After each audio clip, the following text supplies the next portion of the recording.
राजस्थान में लोकसभा चुनाव होने जा रहे हैं। लोकसभा चुनाव को लेकर बीजेपी अलग अलग तरीके से मंथन करने में लगी है। हालांकि जिस तरह के संकेत मिल रहे हैं, क्योंकि विधानसभा चुनाव में भी देखने को मिला था, बीजेपी की ओर से परिवर्तन किया गया था, सांसदों को मैदान में उतारा गया था और इस तरह का परिवर्तन इस बार लोकसभा चुनाव में भी देखने को मिल सकता है।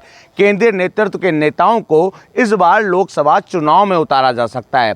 प्रदेश स्तर पर तो मंथन हो ही रहा है, केंद्रीय स्तर पर भी मंथन किया जा रहा है। कई ऐसे बड़े चेहरे हैं जिनको इस बार राजस्थान में लोकसभा चुनाव में उतारने की तैयारी में बीजेपी लग चुकी है। जिस तरह कयास लगाए जा रहे थे, देखिए हम आपको बता दें, विधानसभा चुनाव के दौरान भी देखने को मिला था, एक परिवर्तन किया गया था। राजस्थान की अगर बात करें, राजस्थान में 25 लोकसभा सीट है।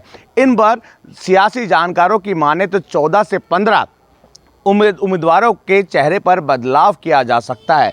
क्या विधानसभा में हारे हुए नेताओं को मैदान में उतारा जाएगा, इसको लेकर भी संशय बरकरार है। हालांकि कई बड़े चेहरे ऐसे हैं जिनको लेकर सियासी जानकारों की माने तो उनको मैदान में उतारा जा सकता है। केंद्रीय नेतृत्व का भी नाम आ रहा है कि केंद्रीय नेतृत्व यानी कहें कि केंद्रीय नेताओं को भी राजस्थान में मैदान में उतारा जा सकता है, क्योंकि राजस्थान की जो विधानसभा चुनाव में परिपाटी रही है, 5 साल कांग्रेस 5 साल बीजेपी, उसको बदलने का काम करने में बीजेपी लग चुकी है। शीर्ष नेतृत्व लगातार मंथन करने में लगा है। प्रदेश स्तर पर भी लगातार मंथन करते हुए रिपोर्ट कार्ड तैयार किया जा रहा है।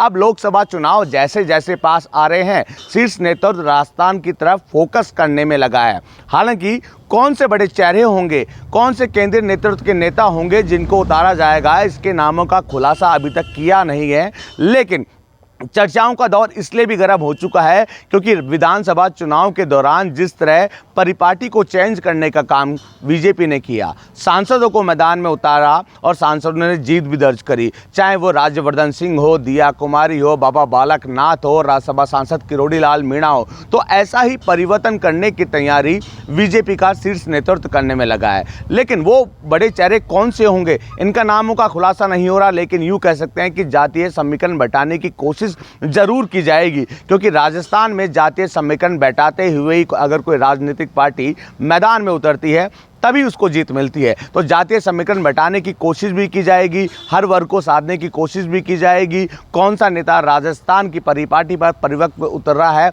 उसको भी साधा जाएगा। अब समय कम बचा है, ऐसे में मंथनों का दौर तो शुरू हो चुका है। मंथन के माध्यम से प्रदेश स्तर के नेता एक रिपोर्ट कार्ड भी तैयार करने में लगे हैं, चाहे वो बूथ स्तर पर हो, मंडल स्तर पर हो, अलग अलग जिलों में हो, विधानसभा सीटों पर हो। एक रिपोर्ट कार्ड तैयार करते हुए केंद्रीय नेतृत्व को सौंपेंगे। उसके बाद अलग अलग नामों पर चर्चा होगी। इससे पहले भी नामों पर चर्चा हुई, लेकिन क्या अनुभव को प्राथमिकता मिलेगी या युवा चेहरे को तवज्जो दी जाएगी लोकसभा चुनाव में, ये भी देखने वाली बात होगी। बसंत पांडे, TV9 जयपुर।